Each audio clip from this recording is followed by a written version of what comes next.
先睇一睇呢一個景觀，呢一度咧係火炭人氣花園，因為呢一間咧係一個非常高層嘅單位，所以你可以見到咁靚嘅馬場景加城門河景，同埋咧佢呢一度咧，因為佢係高層啦，所以你見到佢係個比較特色一啲嘅。佢呢一度個相當成個露台咁就平台咧咁大啊，個露台係搞到平台咁大嘅。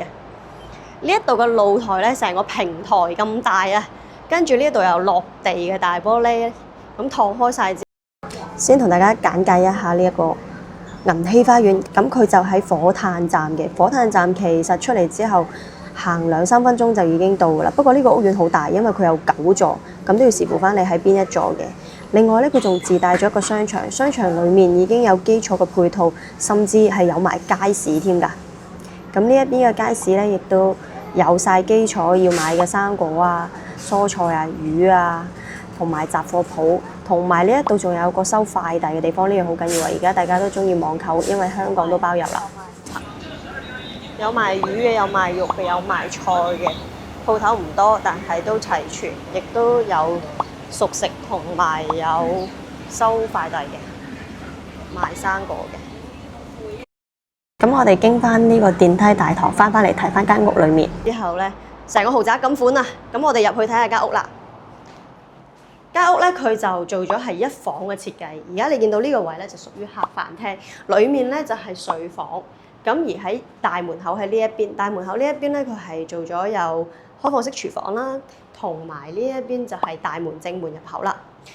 咁我哋睇下啲房咧，佢而家係做套房嘅設計嚟嘅，因為個業主自己設計都幾好。呢一度咧就做睡房區啦，所以佢做咗一個地台床，下邊可以收納。呢一邊亦都係有個櫃位。咁而呢一邊咧就係佢個浴室啦，同埋咧仲有個特色位嘅，就係呢一度咧仲有個露台可以出去。咁出去之後，你見到咧佢仲有一個位置可以休閒嘅。咁如果你中意呢啲特色一啲嘅單位咧，呢一個1房單位而家都係講緊500零萬，已經係買極高層370尺嘅。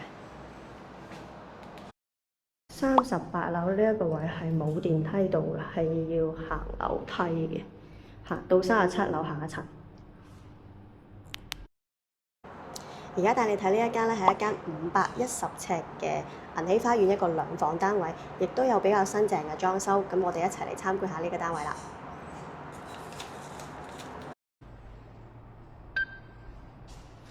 每一層有2部 lift 可以到，因為呢度分單雙，地下見到係3部走廊。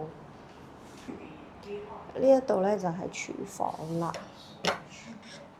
廚房旁邊有個儲物，2間房，呢一邊咧佢就擺咗係做咗地台床嘅。2間房中間咧就係浴室，浴室係有窗做咗企。睇埋隔離呢間房，呢間房咧就窗台呢度做咗一個書台。出邊景觀咧可以望馬場，望到泳池箱。客飯廳係左右兩邊廳，咁景觀好開揚，睇下個窗亦都好大。呢邊望住自己屋苑平台，對面就係飯廳啦，呢一邊就係門口位啦。記得點讚關注哦！